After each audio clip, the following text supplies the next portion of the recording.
dad badan ay soo wacay oo waxay leeyihiin ilhaan dowladda maraykanka inaan la hadashin waayo dowladda maraykanka maxay ka qabanaysaa jawaabteedu waxay ahayd dowladda maraykanka waxay ka qabanaysaa wixii annaga aan dhahno dowladda maraykanka qabo waa kalsoonidaas inaan isku qabno annaga soomaali haddii aan nahay waddankaan annagaa ku nool waddankaan waddankii aan annaga tax ka dhiibno waaye waa waddankii gabar idinka dhalatayne ee congaresska fadhiso intii aniga aan congress joogo waddanka soomaaliya biyaheeda dad kaleeta iyo baddeeda dad kale ma qaadanayaan waddanka maraykankana kuma taageeraayo dad kaleeta in annaga ayna dhacaan marka taas ka seexda reer minnesota gabadhii congressa u dirsateen way idinka warhaysaa sidaad idinka u dareemaysiin dantaas ay u dareemeen madaxweyne xasan sheekhna waxaan leeyahay waan kugu faraxsannahay shaqada fiican aad qabatay in dadka Soomaaliya iyo dadka meel kasta ku nool aad dareensiisay si kasta annaga aan u dhibannahay Soomaali haddii aan nahay waxaan nahay dad karti leh dad waddankooda aqoonsan dad waddankoodii aan weligood danger laga gelin karin marka waxaan reer Minnesota iyo Soomaalida meel kasta ku nool adeerkayga hadda mar dhow ka hadlaayay idinkaga hambalyeynaya sida aad isku wada duuban tihiin sida aad kulligiin u garab istaagteen madaxweynaheena because uu u baahan yahay in kulligeen aan garab istaagno Soomaaliya waa Soomaaliya waa hal walaalaan wada nahay dhulkeena lagama kala qaybsanaayo dhulal baa naga maqanaan raadsanaynaa insha Allah marna maalinta laakiin inta aan haysano hadda lama kala qaybinaayo annaga haddii aan nahay dad Soomaali ah waxaan nahay dad isjecel waa laga yaabaa meelaha qaarkood inaan isku xagxagano laakiin haddii runtii ay imaato waxaan nahay dad isku tashto dad walaalo ah dad dhiig leh dad isku og inay Soomaali yihiin inay Muslim yihiin oo iyagana isku hiiliya dadka walaalahoodna u hiiliya marka daraad markii ayaan dhexdaas markii aan maqalnay in qaar Soomaali ah ama Soomaali sheegato in Ethiopia ay la galeen ma baqaan af Soomaali wixii lagu dhaho agreement heshiis محمود نور عند أنا كصومالي قبل يسوع. وهيك شكله هذا محمد أنت جدد هذا هاي أنت كأرك فيديو وحد ودي هذا كذي أي سلوت تفسيري خلدنا صار الله هاي كسر. هذه في دورته حاجرته حرينا كهلا هل أرنو وحلير هذا دبل ستاندرد أو رنتي mararka qaarkood waxaa jirta madax fara badan oo ku jirta aqalka sare ama kamid ah dawladda Mareykanka oo wadamo kale u dhashay haddaan tusaale soo qaato qaar waxaa jira waddanka Israa'iil oo kale u dhashay wadamo kalena way jiraan sidoo kale oo runtii ka hadla ama marar badan ka hadla maaragtay in ay doonayaan in waddanka u ololeeyaan ama waxyaabo badan ha noqoto inay maaragtay difaacaan marka wax ma aha ilhaan kali ah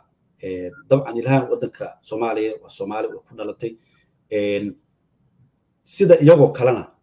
bay u difaacaysa marka waxaad moodaa in uu double standard yahay oo iyada kaliya ma aragtay la leeyahay marka taa inta waa inaan hadda waxa lagu eedeynayaa inaysan ahayn qof waddaniyada oo u go'go'day Mareykanka ee ay ka hormarinayso Soomaaliya absolutely qodobkaas runtii waxaa jirto gabar la yiraahdo Marjorie Taylor Greene oo iyaduna kamid ah aqalka wakiilada ku jirta oo ilhaan kaaligeeda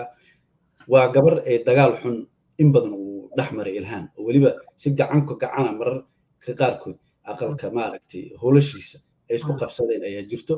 oo xaq jir ah oo aan aad u jeclayn dadka muslimka iyo dadka madowga marar badan gabadhaas waxay marka sameysay hadalkii qaybta kamid ah ayay soo qaadatay waliba qaybtii markii ahayd Soomaali first ay lahaayeen inkastoo iyadu oranin hadalka isticmaalayso hadalka waxay leedahay maadaama oo Soomaaliya first ay leedahay iyadu soomaaliya kow ah waxay taasi caddaynaysaa in aysan daacado ahayn maraykanka sidaa daraaddeed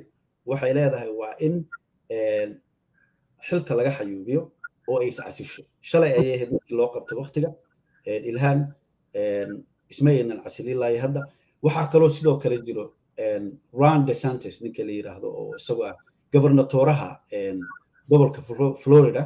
waa ninkii u tartamayay xilka madaxweynaha oo awoon u taageeray Israa'iil oo yiri shaqada hal dhameeyo oo Netanyahu bilaabay Falastiin ku ka hadlay sidoo kale isaguna taageeray blanket baa kamid ah sidoo kale isagana ma rabeyna iloobo marka isagu wuxuu leeyahay ilhaan waa in kaliya xilka in laga qaado ma laga xayuubiyo balse waa in dhalashada Mareykanka laga xayuubiyo isla markaana in la tarxiilo ayuu leeyahay halkaas uu taagan yahay waxa kaloo jiro niman xag jirku ay aad u isticmaalaan oo af dheer oo isticmaala iyaguna leh miidiyooyin kala duwan iyo means kale fara badan leh waxa kamid ah oo maaragtay aad u codeer ninka la yiraahdo Mark Walsh oo aad wada garanaysaan Daily Wire maaragtay sidoo kalena qoray book iyo documentary What is a Woman oo aad maaragtay controversial ahaayo in badan hadalhayn badan dhaliyay Glenn Beck oo hadda saacad ka hor maaragtay ka hadlayay aadna u dhaleeceynay ilhaan cumar marka qolyaha right wing aad iyo aad ay isugu dayayaan in ay buunbuuniyaan hadalka dhinaca midigta garanay Cabdiraxmaan dhinaca bidixda ka horeeyay dhinaca bidixda oo ku soo waday waa qolyahaas dhinaca bidixda ama xisbiga dimuqraadigu kama aysan hadlin arrinka ilaa hadda dabcan waan filaynay inaysan ka hadlin sababtoo ah ma doonayaan inay ku degdegaan sababtoo ah mar rabaan iyaga laftirkoodu inay wax khaldan ay dhahaan ilhaan cumar waxyaabaha iyada runtii aan filayo in ay sababtay inay xisbigu ka aamusaan waa waxyaabaha aan oran karno waxoogaa inuu noqon karo waxa iyada dib ugu soo noqon karo oo ahayd in ay ka hadasho dhul balaarsi iyo maaragtay naga maqan maaragtay iyadoo si gudbay de Soomaaliya oo la hadlaysay laakiin markuu jiro qof ku gaadaya waxyaabaha uu qoontiga kaaga heli karo ayay ka mid tahay marka in waxa laga yaabaa ay weli isla fiirinayaan qaabkii u wajihi lahaayeen ka jawaabisteeda marka aan u soo gudbo ilhaan iyadu maxay ka tiri hadalka ilhaan runtii waxa ay sheegtay oo iyadu ma aysan hadlin laakiin qaybteeda Twitterka iyo Facebookga soo dhigtay oo tiri dagaal cad ayaa la igu hayaa hadalkaygana si xun ayaa loo turjumay cidda samaysayna waan ogahay iyo ajendaha ay wataan